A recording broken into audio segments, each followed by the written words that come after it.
First, I want to thank you, Mr. Ambassador, for letting us have this interview. And we at NewsVoice, our intent is to make such an impartial and non-biased picture of Russia as possible, because we think that in our time, many Swedish media outlets and other established media outlets in the Western world always have a fixed agenda. I'm very glad to greet you in the Russian embassy. We are open for all discussions and for press also. And for me it will be really a pleasure to answer your questions and to speak with your audience. Have you had any meaningful discussions with Swedish government officials or the Swedish high-ranking officials? To tell you the truth, I had a very good conversation with His Majesty the King when I gave him my credentials. But today we have no political contacts between Russia and Sweden. It's a choice of Swedish side. As for me, I'm open for discussions, and my attitude is that it is better to exchange views and to speak, to understand each other's position. Yeah. Do you think that will change in the future, that perhaps Swedish politicians will change their stance? It depends about what future we are speaking about, because if we remember that relations between Russia and Sweden have a great history that lasts for more than 1,000 years. During this period of time, we had different periods when we had contacts, we didn't have contacts, we even were in very strong contradiction with each other. There were wars between Russia and Sweden, and for last more than 2 centuries, there is a time of peaceful cooperation and peaceful relations between our countries. Yes. And I'm sure that there will be time when we restore contacts, restore cooperation. The case is when it will happen. Yeah. And that brings us a bit to the next question. And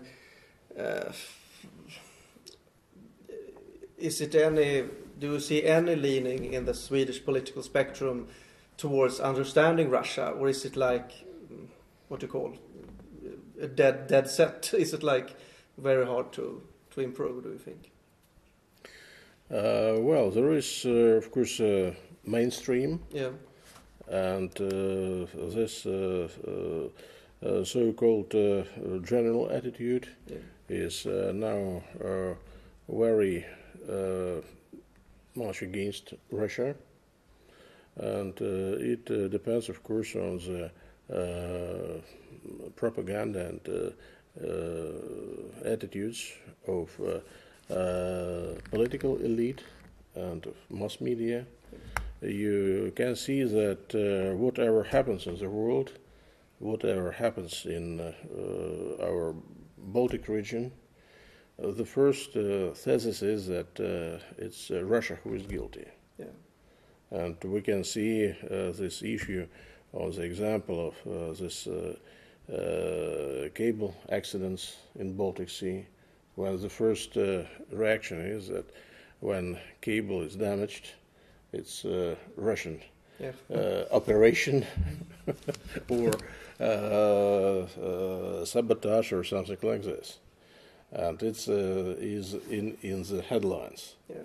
Then it occurs that it was not Russia at all, but some other actors who participated, that it was not a sabotage but an accident which happens in the sea.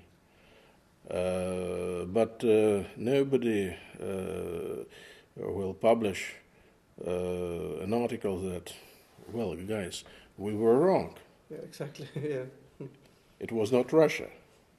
So for many people, it remains such attitude that Russia is doing all the bad things. Yeah, it's the narrative.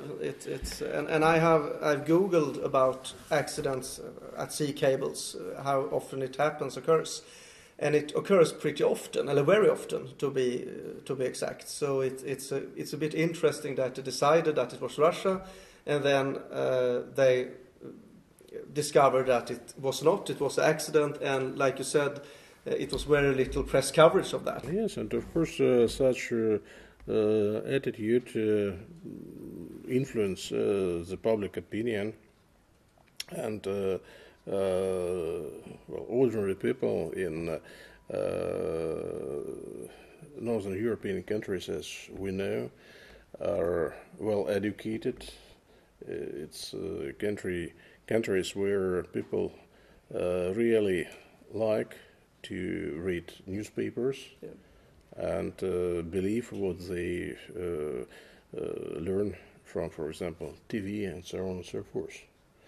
So it's quite understandable. And what do you think are the right ways in promoting better relationships between Sweden and Russia? Because I think it's, when you look at the established media and the government, they have a pretty dead set view. That Russia is always the culprit, and they always try to frame each narrative to portray Russia as a bad country, but they seldom take their perspective, your perspective into the picture. So what do you think, as an ambassador in Sweden, is the best way to promote better relationships between Sweden and Russia? Well, to have contacts. Because from my point of view, the better we know each other, the better we understand each other. Yeah.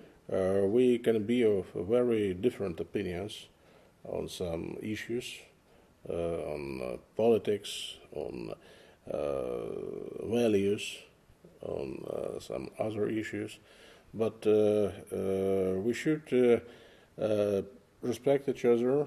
And we should try to understand the way of thinking, yeah, the logic of the other nations.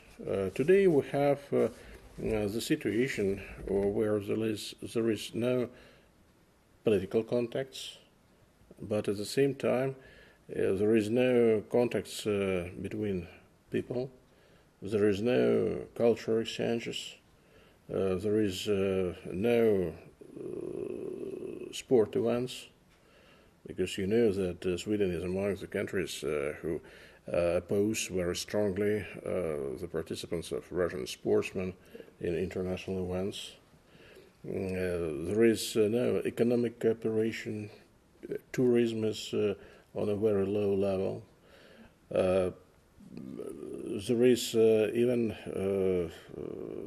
a great lack in relations between civil societies, yeah, because for many years, even during the Cold War, there was rather big exchanges in the sphere of culture, in the sphere of sports, in between youth organizations, between non-government organizations, twin cities.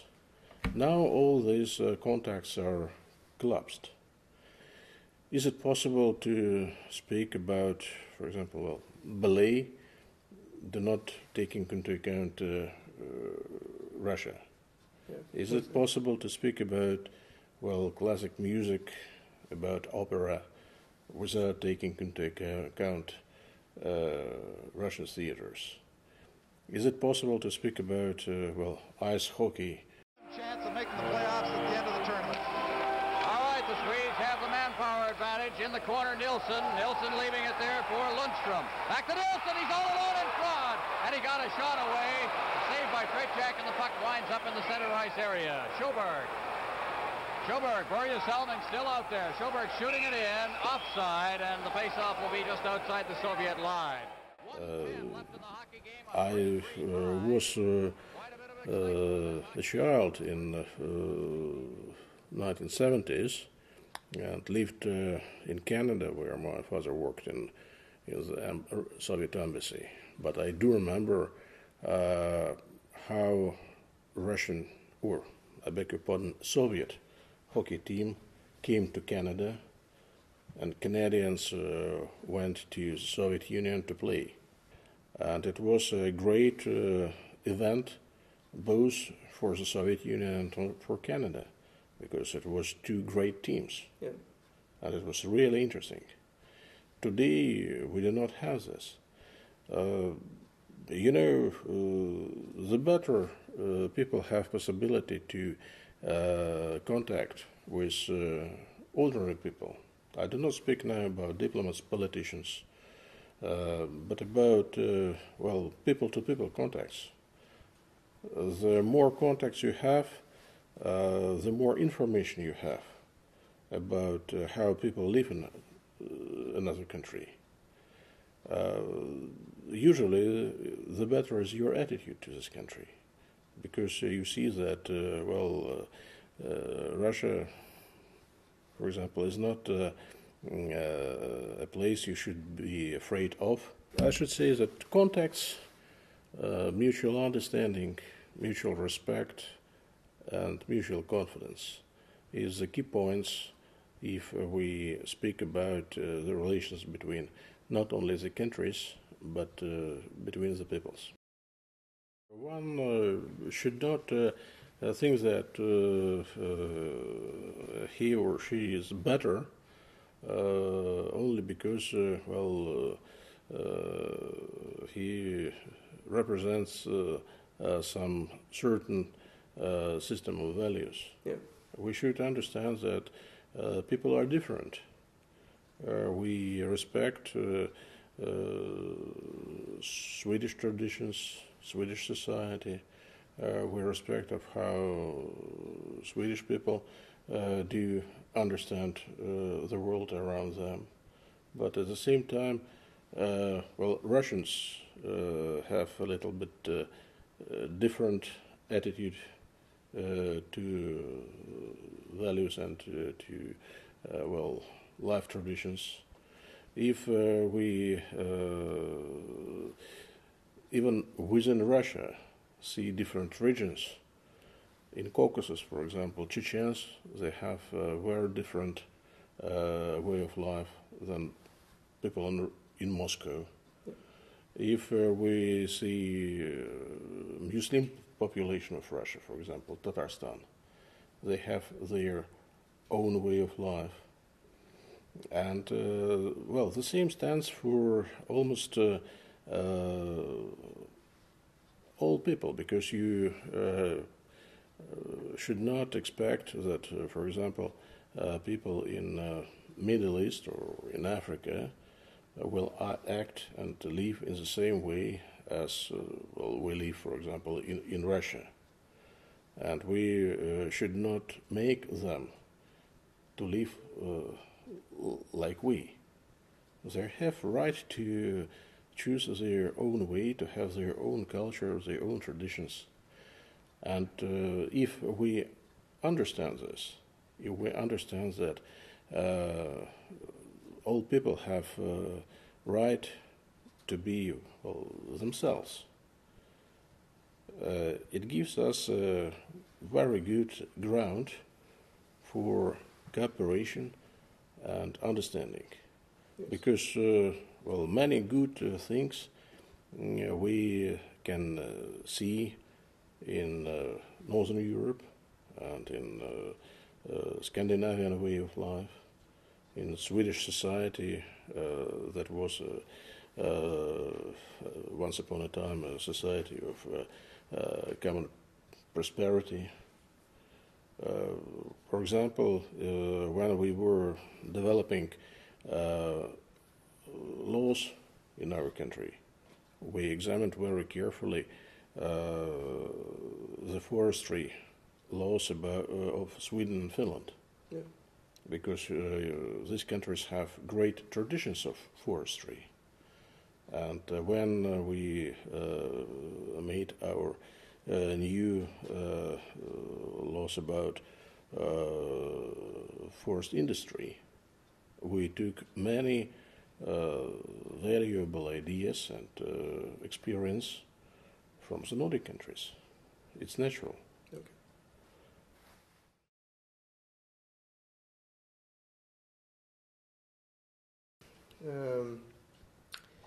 And then it brings us to a more international, theme. And what are your thoughts about BRICS and the future of that alliance? Well, BRICS is a very interesting organization. It is, as you know, a young one. It was established in the year 2009, and it is growing. As you know, what does it mean, BRICS? It's a cooperation of countries: Brazil, India, China, Russia, and South Africa. It was the beginning of the organization. Now we have in this organization 6 more countries. Last year, 5 countries: Egypt, Iran, the United Arab Emirates, Saudi Arabia, and Ethiopia joined BRICS. Okay.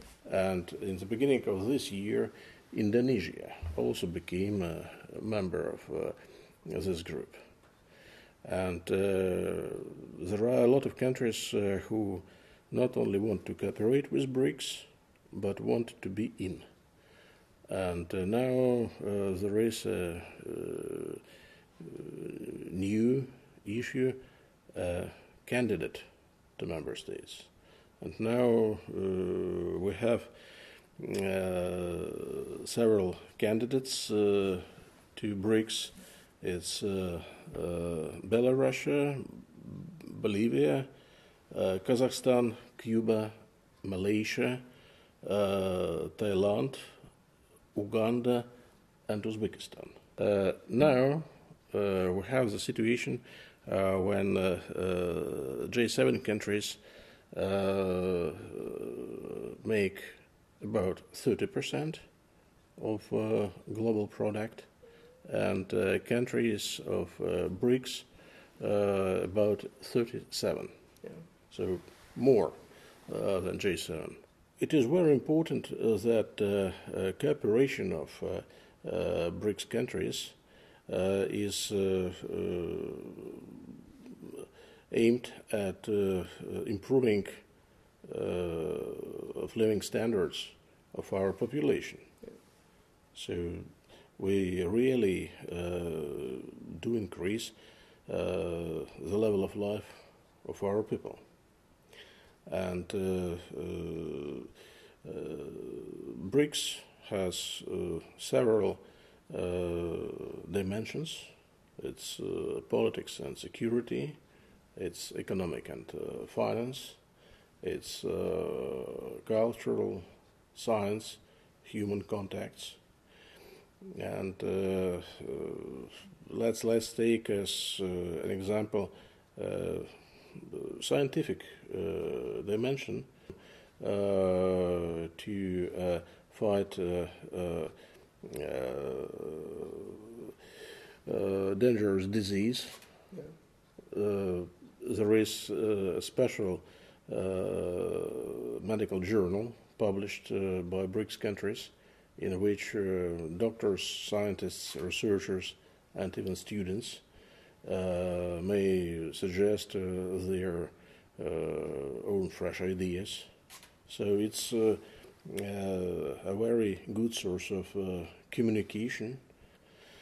So it means that cooperation within BRICS countries is going deep into day-to-day life of our countries. And of course, the more countries cooperate between each other, the better our relations, the better we know each other, and more we can achieve by our joint forces. Do you think that BRICS will help to mitigate sanctions from the Western world? Do you think that's a good tool for these countries to stand united, so to speak? Well, of course, when countries stay united, they can better manage with different problems. But sanctions is one issue, international cooperation another, because, well, for example, Iran for many years is living under sanctions. Russia also is acquainted to sanctions. We had a lot of sanctions even during the Soviet period of time. And we have an experience when, for example, the United States made sanctions against the Soviet Union because, the Jewish people were not allowed to go from the Soviet Union to Israel. Usually people do not think about this, but our country, was it called Soviet Union or is it the Russian Federation nowadays? We have a great experience of living under restrictions, and at the same time we have our own internal market. We have our own industry that received even more possibilities now when European companies left Russia and we have lived under sanctions. Then we have great cooperation with Asia, Africa, Latin America. So the world is not restricted only to Europe or United States. The case is that even, in future, if we will speak about the possible normalization of relations between Russia and Europe, the world is changing. Next question is about. I have to ask this question because it's often asked by the Swedish media, and I have to put it forward. And it is, is there any risk for a military invasion of Sweden by Russia? Thank you for this question. No. Russia has no intention to attack Sweden or to invade Sweden. The risk is that there might be some conflict between Russia and NATO. And you know that NATO is considering Russia as a main threat. Yes. And actually is developing its military capacity against Russia. Yeah. We are not going to oppose NATO or its member states, but we have to take this into account. Yeah. And of course, our military people should think about possibilities to maintain security of our country. The main problem is that today, if yesterday Sweden decided its politics by itself, and whether to be in conflict or not to be in conflict, whether it's political or military, it's one of the crucial decisions of every state. Now, this decision will not be made only by Swedish authorities. It will be made by NATO. Yes. And Sweden, as a member state, in all cases will be in. And this is, I suppose, one of the main threats we can see now in the European dimension. Not only speaking about Sweden, but about the situation in the Northern Europe and Europe as well. I've also read from official NATO sources that in an event of a war, not like necessarily a direct war between Sweden and Russia or some other country, but in a large NATO war with any potential adversary, NATO could have the power to be in charge of the Swedish parliament. So we have given them a lot of power. That perhaps was what you call a bit rash to do that. Actually. Well, it was your decision. Yeah, not mine, unfortunately, but yeah, I know what you mean. I mean, yeah, well, I do understand it's your country's decision. Yeah. And of course, every country, every nation has right to decide freely and openly about its security policy. Yes. But at the same time, well, it's the same how it is in life. You are free to do whatever you want, but at the same time, you should not increase your security on behalf of the others. Yeah. And you should not, offense other people or states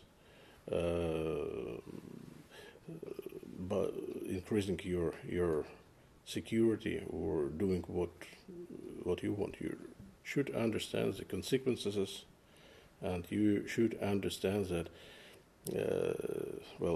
your freedom actually is limited at the stage when it is damaging freedom of the others. Yeah. So it in the society, within the country, or in international society, you have to take into account all participants, all actors, if you want that it will be stable. Otherwise,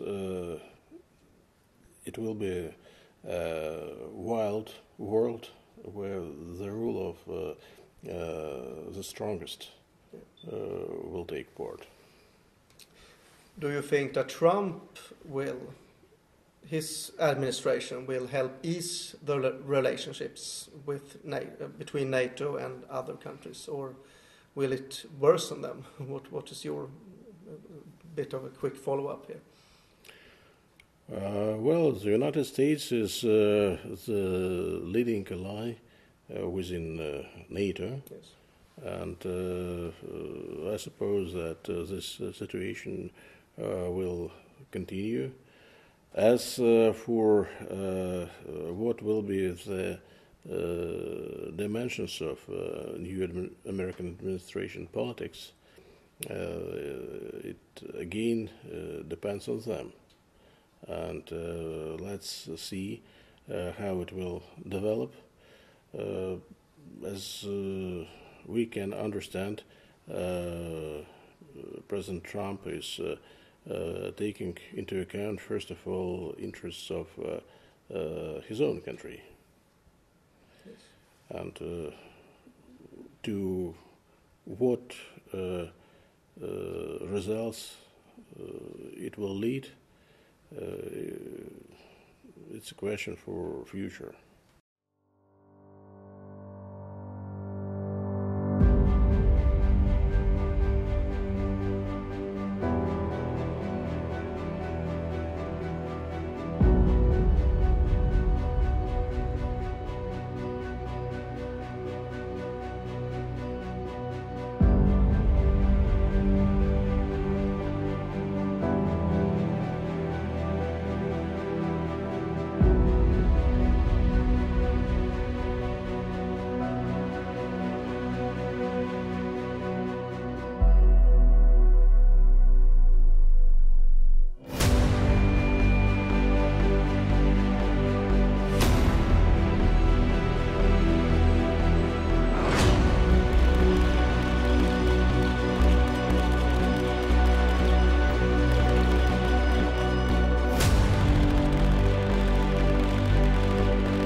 I should say that contacts, mutual understanding, mutual respect, and mutual confidence is the key points if we speak about the relations between not only the countries, but between the peoples.